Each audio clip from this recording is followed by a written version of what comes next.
Hi, we are Group 2, and we will be presenting our takes on POGO's infiltration in the Philippines. To start off, let us talk about economic globalization. Economic globalization refers to the increasing interdependence of world economies as a result of the growing scale of cross-border trade of commodities and service, flow of international capital, and wide and rapid spread of technologies. POGO is only one of the many who took their shots on going global. Now let's talk about POGO. Philippine Offshore Gaming Operations is a gambling casino that is manned by Chinese businessmen in the Philippines because it is forbidden to gamble in mainland China. This casino also welcomes players from neighboring countries, except the Filipinos. Yes, you heard it right. Filipinos are not allowed to gamble in any POGO establishments. One advantage of POGO is that they can cater to customers online. People from neighboring countries do not have to travel to the Philippines to play. All they need is a mobile phone, a computer, or a laptop. Thanks to today's technology advancement, POGO is able to bring their services through online gaming. Online gaming is the new trend. It requires a stable internet connection and works on all gaming platforms such as mobile phones, computers, laptops, and consoles. It has a wide variation of genres. Through this, Pogo has had a very successful operation since it launched. Since Pogo is in the Philippines, how does it affect the Philippine economy? Let us learn about it from Desiree, Kiana, Raf, and Leonard. Thank you, Kyra. Now, I will be discussing about how the POGO affects the Philippine economy positively. With the POGO outlets, there are a lot of opportunities open up for our country and to our fellow citizens. First is the increase of tax income. The Philippines has earned 11.9 billion pesos in offshore gaming revenues since 2016, when several online gaming companies opened up in the country, Philippines, after China restricted all electronic gaming clubs from their country. Apart from firm lease and office space occupancies rented by these hubs, and the tax collected from them rose to 6.42 billion pesos in 2019, given that Pogo only caters to foreign nationalities and their employees are mostly Chinese nationals. The continuous operation of these online gaming hubs will result to the increase in number of foreigners residing in the area for their employees.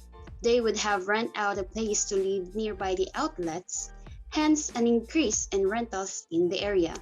Also, these Chinese and other foreigners need the help of our services, so expectedly our country benefits more in this situation.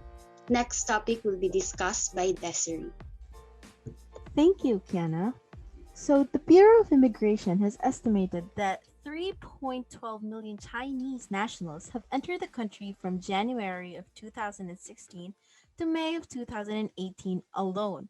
Within these years, about 335,800 working visas and special permits were issued to Chinese nationals. Since Pogo only caters to foreign customers and mostly hires Chinese nationals as their employees, their continued operation in the Philippines would attract more of these foreign nationals to play the games and apply for jobs from these POGO outlets. In turn, these foreigners would then have to rent out places within the areas of the POGO outlets. These foreign residencies would then benefit the local economies from which the POGOs are situated. Now, I'll be giving back the time to Kiana for her to discuss the tax income collected by the Philippine government from these POGO outlets. Thank you, Desiree.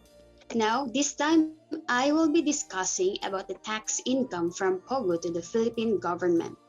POGO has been one of the contributor in the increase of our country's tax income. As it boomed in past years, many Filipino citizens were given jobs and become an employee. Now, they were able to pay taxes. According to the Philippine Amusement and Gaming Operation in the Asia Pacific region, the total of 38 POGO licensees are currently running, and it would appear that the Philippines is the only one in the region operating. As indicated by Senator Ralph Recto during the hearing of the Senate Committee on Ways and Means dealing with taxes for POGOs, the expected income of our country from January could reach as high as 65 billion in tax charges. 2% regulatory fee would be equivalent to 10.8 billion pesos. The 5% franchise tax recommended in the law and currently placed in the bill would have been 27 billion pesos. Furthermore, withholding tax from 183,000 employees would have been 27.5 billion pesos for a total of 65 billion pesos. That's how huge the potential revenues are from this industry. With a report from Bureau of Internal Revenue BIR, Deputy Commissioner Arnel Gubala said that tax collections from POGOs in the January this year was at 327 million pesos. The BIR is expecting to collect 3.92 billion pesos in taxes from POGOs for the entire 2021. The amount is based on the January actual collection multiplied by 12 months. This is just an estimation. If this industry will continue to expand, there will be a possibility for its tax to increase and we will benefit from it. Next topic will be from John Leonard Compassion. Thank you, Kiana. Now that we have discussed the advantages and benefits of POGO, it is time for us to consider its drawbacks here in our country. Establishments of the said gaming industry generated economic movement and has gotten positive reception on different sectors.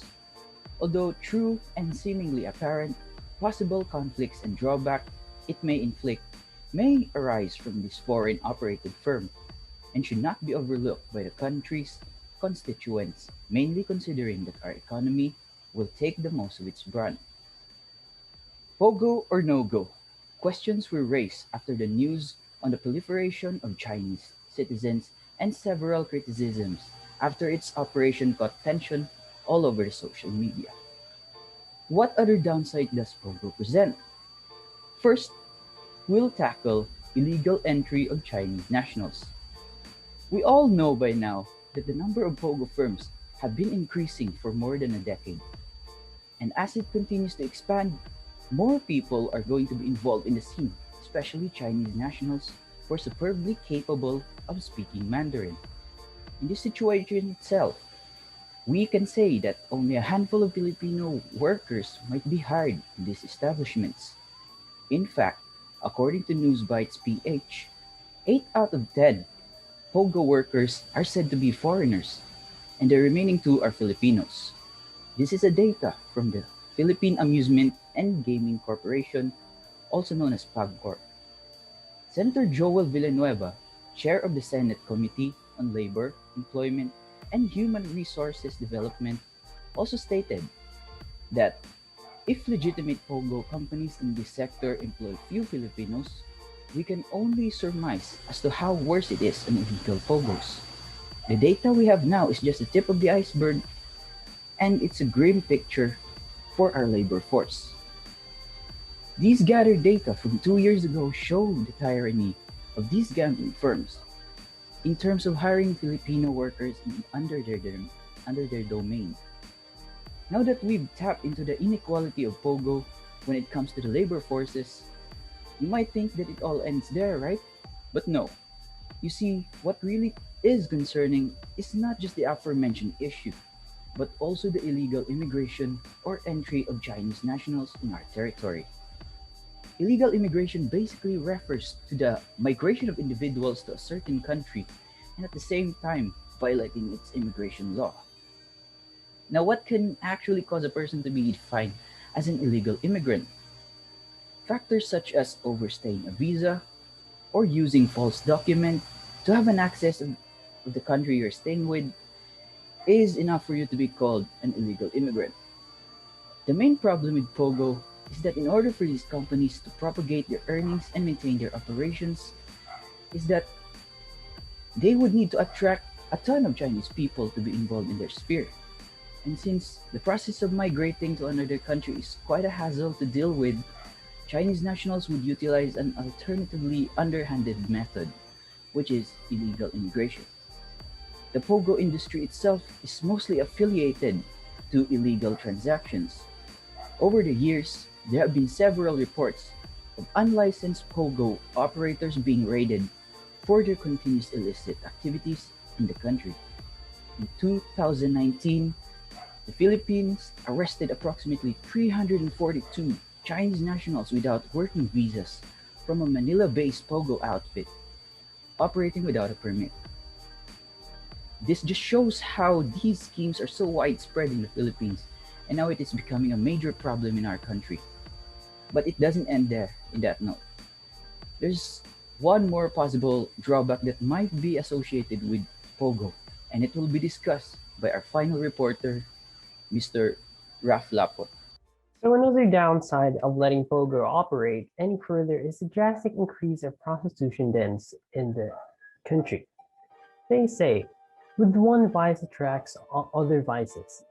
Alcohol, drug abuse, these are just few of the many vices that accompanies gambling.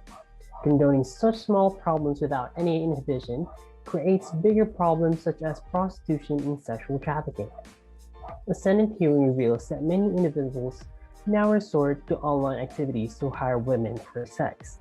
Several presumed locations have been raided for the proliferation of suspected prostitution dens activities, and investigations later revealed that these locations are involved in many human trafficking and prostitution violations linked with foreign nationals.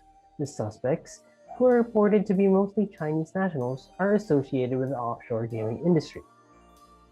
Further probing unveils that the services offered in this online scheme are being offered like food in restaurants, presented with menus consisting lists of women with price tags depending on the service availed. The problem here is, our women are victims of these traffickings.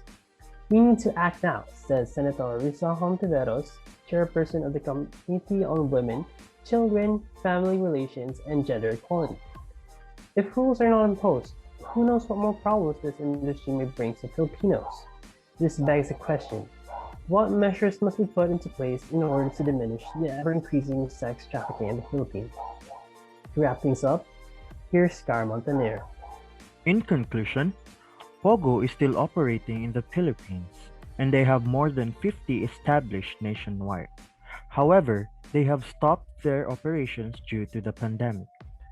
Realistically, there is no assurance whether POGO will become an asset for the Philippines. Knowing how the Philippine government works, there could be hidden agendas between the leaders. According to PAGCOR, POGO has an estimated income of 20 billion, and the tax that comes from it will be for the Philippines. However, will it really be going into the nation's pocket? Thinking about this, gambling is still considered a bad habit, and relying on gambling to earn money is not a good idea. Thus, the Philippines should not really rely on POGO's operation and helping for the economic boom in the country. Anytime, China could request a shutdown for POGO's operations. Whatever decisions the leaders will make on this matter could affect relationships between countries badly. As much as possible, it is much better to not rely on illegal activities to thrive. That's it for today. I hope you learned about our simple and quick discussion about POGO.